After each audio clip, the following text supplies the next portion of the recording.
शिव जी को जल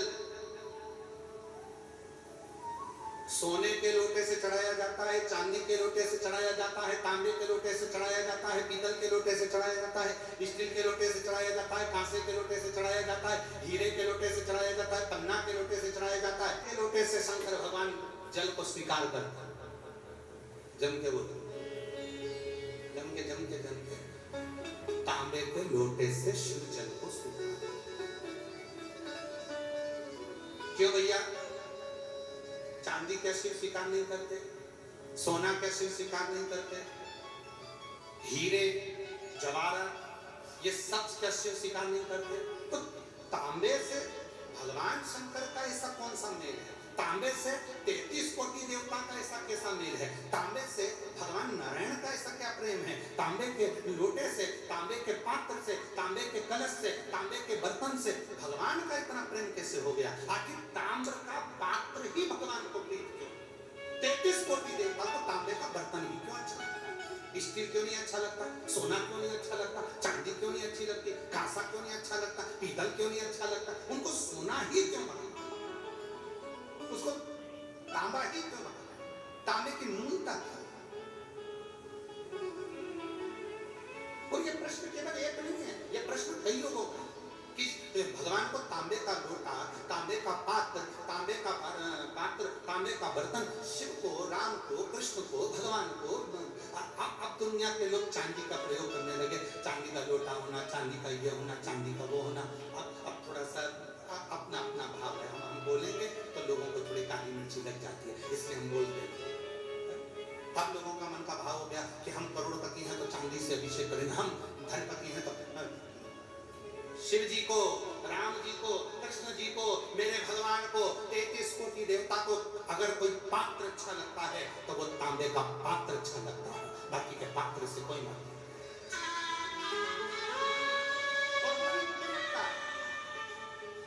किस लिए लगता है? उस तांबे के पात्र में ऐसी क्या प्रीत है?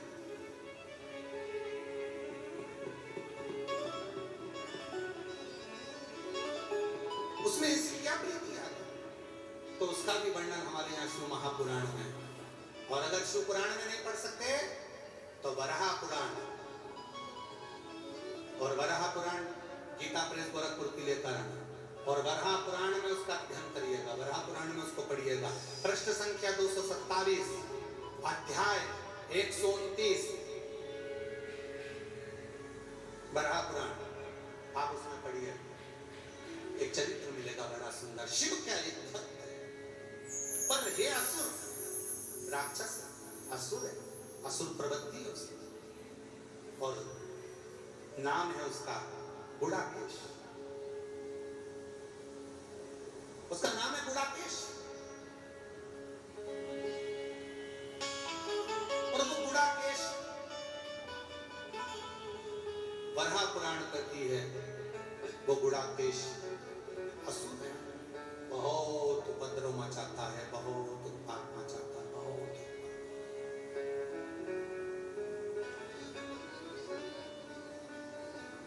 थोड़ा ध्यान दीजिएगा। चांदी के बर्तन से अगर आप पूजन कर रहे हो तो चांदी के बर्तन को सिद्ध करना पड़ेगा।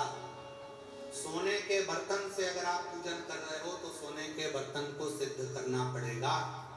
स्टील के बर्तन से आप पूजन कर रहे हो तो स्टील के बर्तन को सिद्ध करना पड़ेगा। केवल एक पात्र होता है तांबा, जिस पात्र को सिद्ध नहीं करना पड़ता वो अपने आप सिद्ध रहता है।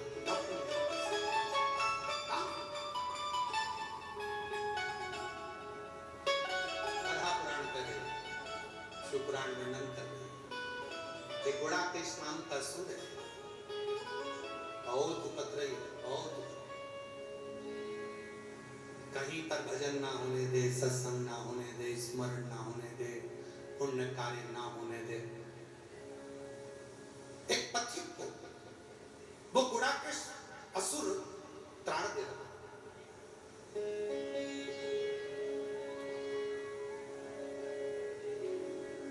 बहुत ताड़। अब वो गुड़ाकेश असुर जब बार बार ताड़ दे रहा था तो वहीं से उसी समय पर नंदी का निकलना हुआ। नंदी और नंदी निकल कर जा रहे थे। उन्होंने देखा कि कोई असुर एक पथिक को कष्ट दे रहा है, कोई असुर पथिक को कष्ट दे रहा। नंदी रुक गए और नंदी ने रुक कर कहा, भाई तुम कौन हो? वो असुर हंसा, हंसकर कहा कि मैं गुणाकेश असुर हूं, जाओ यहां से, नहीं तो तुम्हें भी त्राण देना प्रारंभ कर दूंगा, कष्ट देना प्रारंभ कर दूंगा। नंदी थोड़ा मुस्कुराए और कहा, ए भाई तो इनको क्यों कष्ट दे? इस पथिक ने क्या किया? क्या?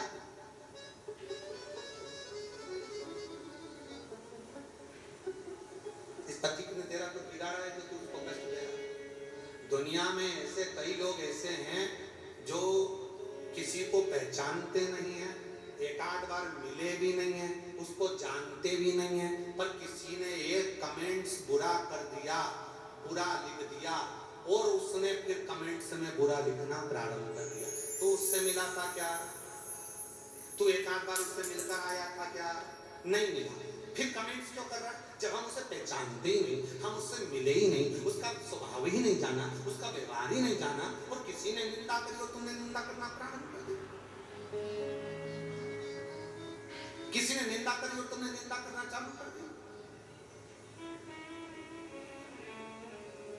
पड़ोसन को क्या मालूम कि तेरी पड़ोसन की बहू कैसी है, और तू हाथ ऐसे बस उसने निंदा करी और तूने बोलना हाँ होगी तेरी बहू ऐसी होगी।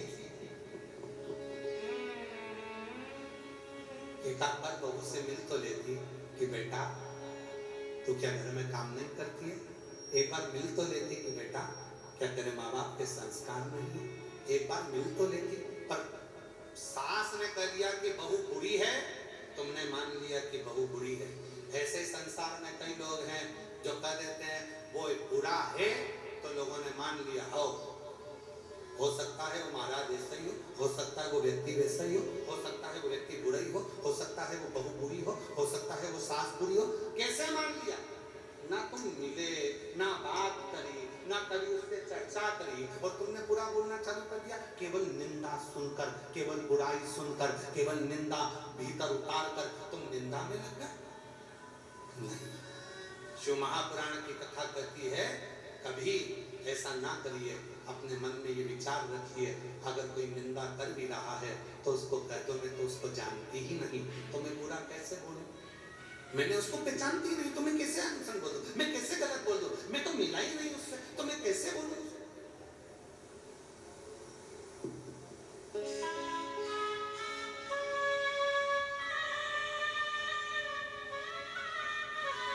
एक बात बोले हम आप लोगों को, सबसे अच्छा काम अगर किसी का लगता है तो हमको तो हमारा लगता है। क्यों? क्योंकि हम किसी से मिलते भी नहीं, बात भी नहीं करते, तो कोई हमारे पास में आके किसी की निंदा भी नहीं करता और ना किसी की बात हमारे सामने आकर बोलता।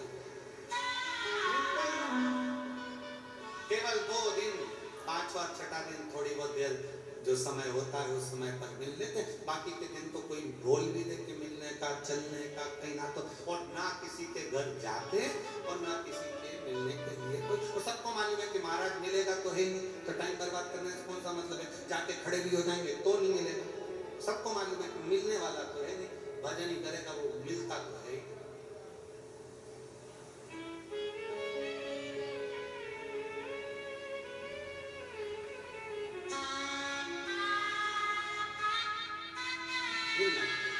अभी हम बोलेंगे तो आप लोग कहोगे कि गुरु जी ऐसा सूरत में कथा थी। सूरत को डायमंड नगरी कहते हैं, हीरे की डायमंड। अब हम क्या बोले, एक भगत आए, कथा चल रही है कि तांबा का बर्तन, तांबे का लोटा भगवान को क्यों, तांबे का पात्र भगवान को क्यों, कथा बुढ़ापे सूर्य की लाली वाले से लाली वाले भी चाहते हो, तेज चाहते हो, तो शिव की साधना, शंकर भगवान की उपासना, और गुणाकेश ने ये विचार कर लिया कि अब मैं अगर करूंगा तो शिव की साधना ही, मैं शंकर भगवान की साधना करूंगा, मैं शिव की साधना करूंगा, शिव साधना। गुणाकेश भगवान शंकर की साधना में लग गया और शिव नाम का जप गुणाकेश करने भगवान शंकर की साधना करने लगा। शंकर भगवान का भजन कीर्तन गुणाकेश शिव कथा करेगा।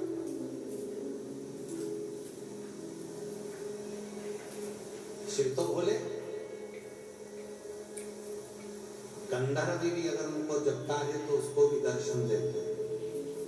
पशु भी अगर भगवान शंकर को भजता है तो पशु को भी दर्शन देते हैं।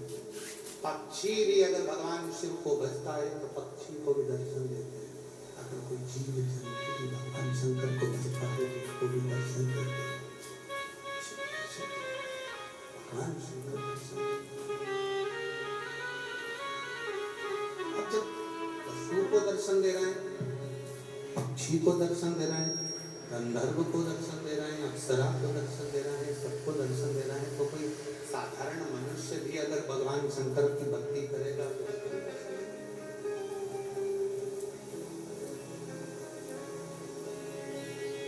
तो तुम यदि उसको भज रहे हो, तुम यदि उसकी साधना कर रहे हो, तुम उसकी उपासना कर रहे हो, शंभु शंभु, तुम जब उसकी साधना कर रहे हो, आराधना कर रहे हो, उपासना कर रहे हो, तो दर्शन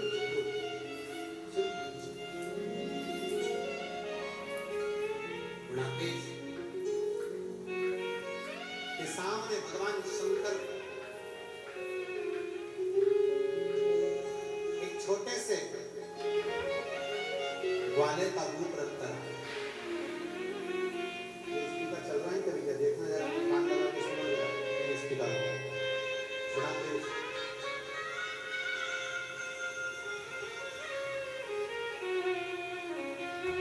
गुणाकेश के सामने भगवान शिव एक ग्वाले का रूप रखते हैं। 4 किलोमीटर तक आवाज जाएगी। गुणाकेश के सामने भगवान शंकर ग्वाले का रूप रखता है।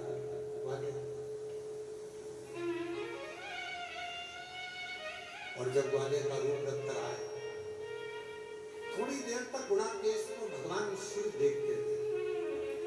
भगवान शंकर गुणाकेश को देखते थे।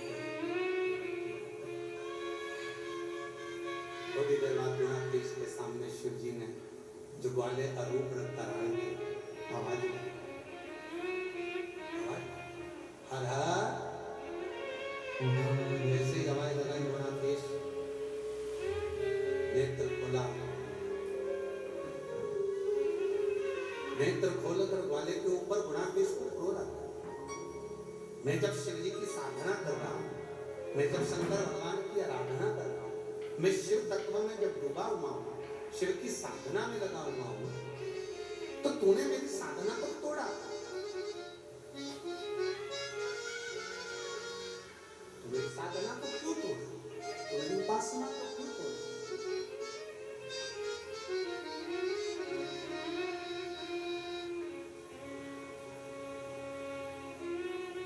भगवान शिव जो ग्वाले का रूप रखता है, भगवान शंकर जो ग्वाले का रूप लेता है, भगवान शंकर ने कहा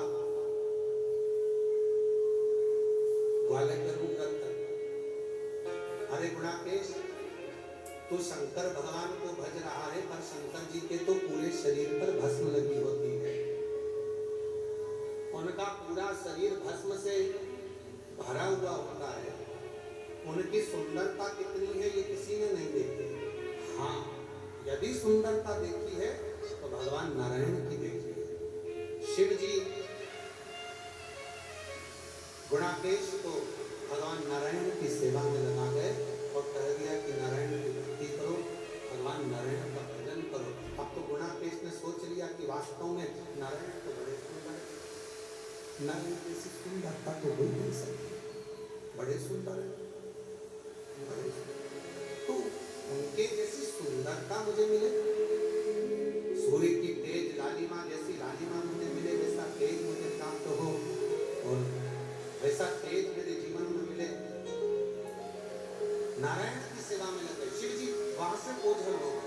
अब गुणाकेश भगवान नारायण की सेवा कर रहे थे, नारायण का भजन कर रहे थे, नारायण के स्मरण में डूब गए।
नारायण नारायण नारायण नारायण नारायण नारायण। वैकुंठ धाम मिलने लगा। इंद्र को लगा वो गुणाकेश तो असुर है, राक्षस है, और असुर होकर भगवान नारायण का तप कर रहा। मुझे लगता है जरूर ये भगवान नारायण से कोई ना कोई वर प्राप्त करेगा। इंद्र को लग गया भारत की भूमि पर एक ज्योतिर्लिंग ऐसा है जो ईर्ष्यालुओं की ईर्ष्या भी समाप्त कर देता, और वो ज्योतिर्लिंग है त्र्यंबकेश्वर महादेव। त्र्यंबकेश्वर गौतम बाबा पर गौ हत्या का दोष लगा, गौतम ऋषि पर गौ हत्या का दोष लगा। गौतम बाबा पर जब गौ हत्या का दोष लगा,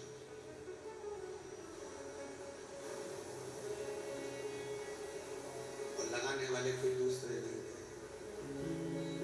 लगाने वाला कोई दूसरा नहीं। गौतम बाबा पर जो गौ हत्या का दोष लगाया था वो किसी दूसरे ने नहीं लगाया, कोई दूसरा नहीं लगा। गौतम बाबा पर जो गौ हत्या का दोष लगा था वो गौतम बाबा के ही आश्रम के नजदीक में कुछ और भी निवास करते थे। उन्होंने देख लिया कि गौतम बाबा तो दिन भर तब साधना में, भजन में, कीर्तन में, स्मरण में, भक्ति में, भजन में, नाम जाप में, कीर्तन में डूबे रहते हैं, और गौतम बाबा का वर्चस्व तो सब दूर फैला हुआ है। तो क्या करा पड़ोसियों ने विचार कर कि इस गौतम ऋषि के ऊपर गौ हत्या का दोष है। गणेश जी को गाय बनाया, गौतम बाबा के आश्रम में पहुंचाया। आश्रम में जाकर गौतम ऋषि के आश्रम में कह दिया कि तुम गौ माता का रूप रख कर जाना, दुबली पतली गाय बनकर जाना, प्राणों को त्याग देना। ऋषियों के कहने पर गौतम बाबा के आश्रम में जाकर गणेश जी जो लीला कर गए थे उन्होंने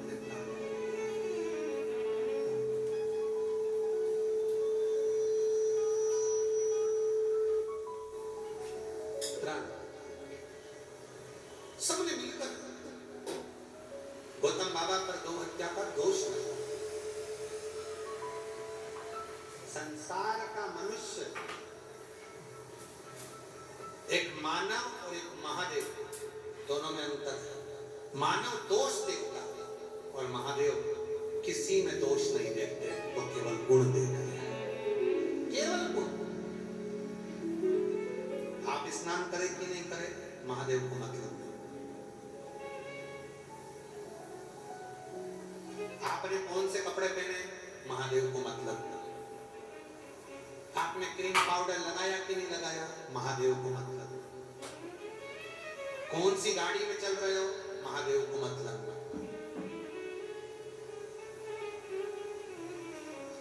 महादेव को तुम्हारी गाड़ी से मतलब नहीं है, महादेव को तुम्हारे आभूषण से मतलब नहीं है, महादेव को तुम्हारे कपड़े से मतलब नहीं है, महादेव को तुम्हारे साज और श्रृंगार से मतलब नहीं है। महादेव को अगर केवल महादेव देखते हैं तो केवल तुम्हारा गुण देखते हैं कि तुम किस भाव से, किस आनंद के साथ में आप भगवान शंकर के पास आए हो।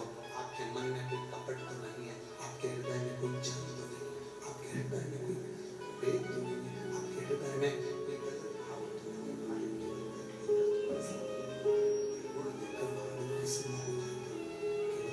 गुण देखते हैं महादेव से सेवा हो जाती है। केवल गुण की सेवा को छोड़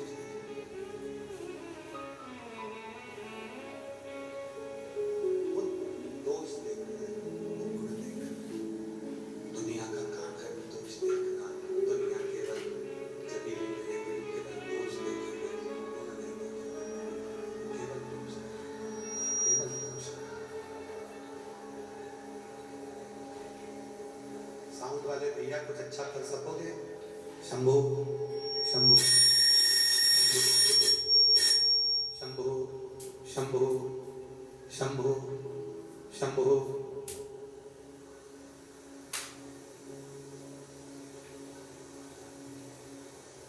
वो केवल दोष देखते हैं, दोष दुनिया दोष देखती है, मेरा महादेव दोष नहीं देखता, मेरा महादेव दोष नहीं, मेरा महादेव केवल देखेगा तो गुण नहीं देखेगा, केवल गुण, उसके सिवा कुछ नहीं।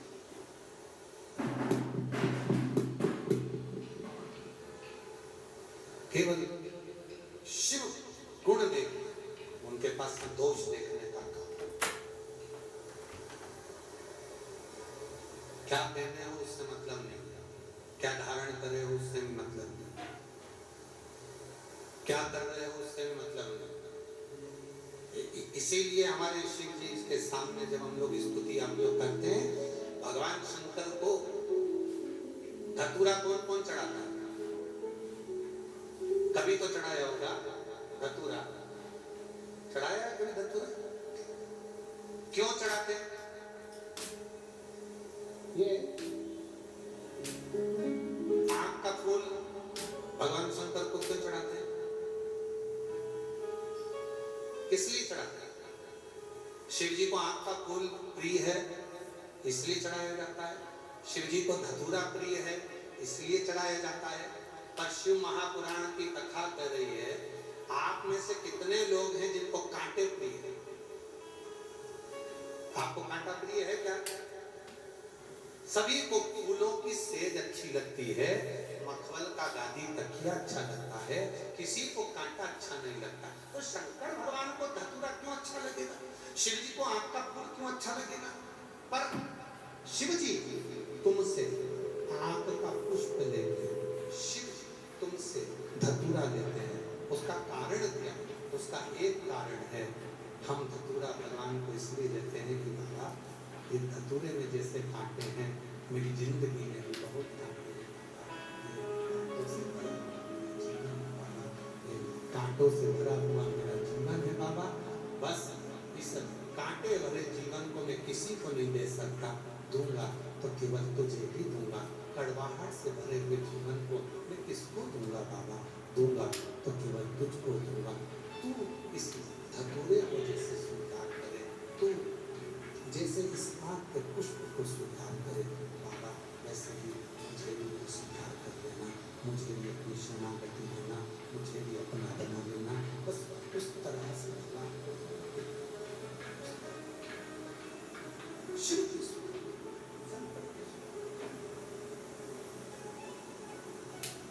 भगवान शंकर की शुक्र, भगवान शंकर की शिव को प्रीता नहीं।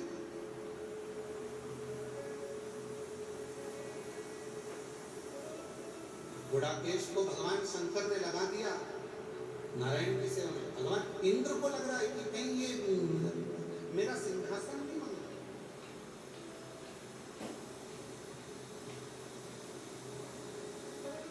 बड़ी बहू ज्यादा सेवा करती है तो छोटी बहू को लगने लगता है कहीं मम्मी इसको सोने की अंगूठी ना दे दे, और छोटी बहू ज्यादा सेवा करती है तो बड़ी को लगने लगता है कहीं सास इसको कुछ ना निकाल कर दे दे।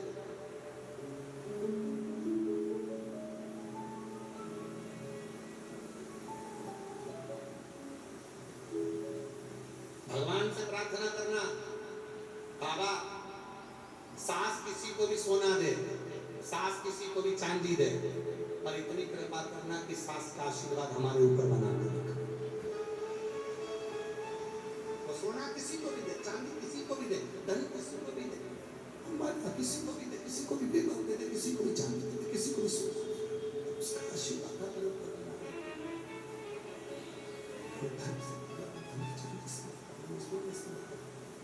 हमें तो केवल उसका आशीर्वाद चाहिए, केवल आशीर्वाद।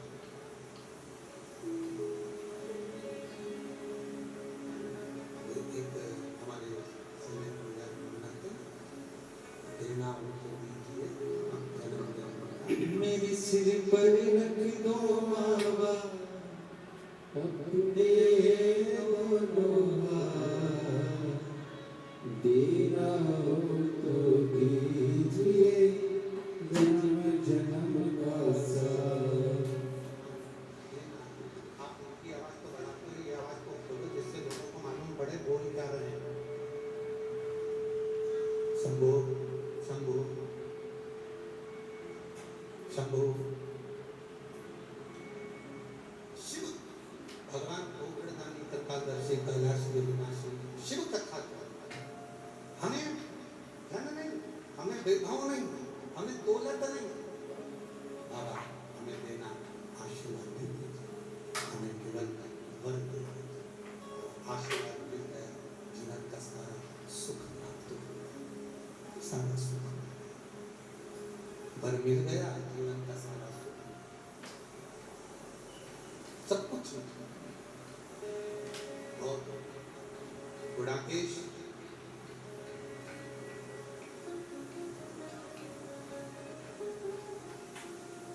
नारायण की सेवा करे पर इंद्र को ठीक नहीं, इंद्र को लगा कि कहीं मेरा सिंहासन ना मांग लिया।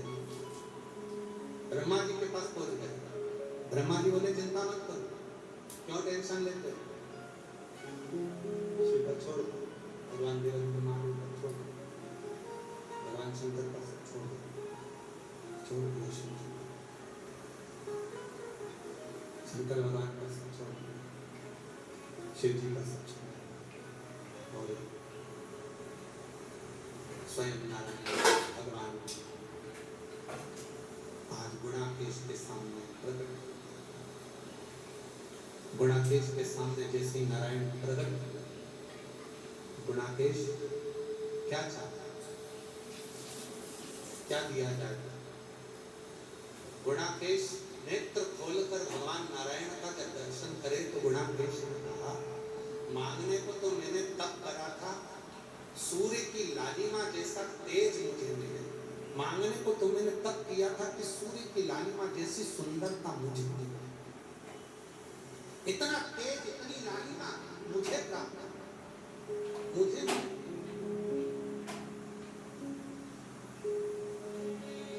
पर अब मुझे ये लालिमा ये तेज नहीं चाहिए, अब तो मुझे आप वर दे दो।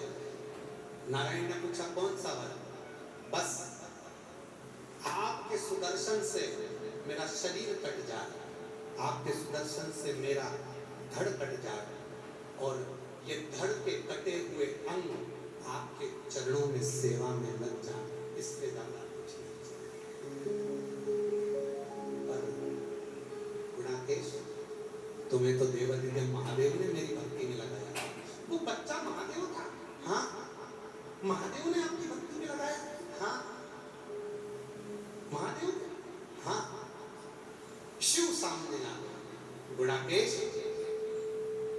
तेरा शरीर सुदर्शन चक्र से छुएगा, तेरे शरीर के टुकड़े हो जाएंगे, तेरे शरीर का जो मांस पृथ्वी पर गिरेगा उससे ताम्र उत्पन्न हो जाएगा, और सुन तेरे रक्त से स्वर्ण उत्पन्न हो जाएगा, तेरी अस्थि से चांदी उत्पन्न हो जाएगी, तेरे शरीर के अन्य भाग से कांसा पीतल उत्पन्न हो जाएगा, हाथ जोड़कर गुणाकेश कहता है, बाबा 33 कोटि देवता की मैं कोई सेवा नहीं कर पाया, यदि मेरे शरीर धातु का रूप धारण करेगा और मैं ताम्र बन जाऊंगा तो एक कृपा करना 33 कोटि देवता की सेवा में ये मैं ताम्र बनकर, तांबे का पात्र बनकर आपकी सेवा में लगा रहूं, आपकी सेवा।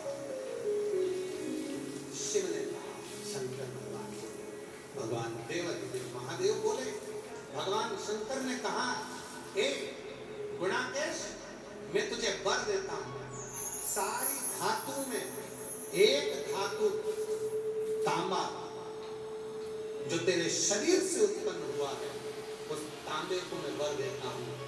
सारी धातु को ईश्वर के पास आने के लिए सिद्ध करना पड़ेगा, पर तांबे का कोई भी पात्र सिद्ध करने की जरूरत नहीं पड़ेगी, स्पर्श मात्र सिद्ध हो जाता है।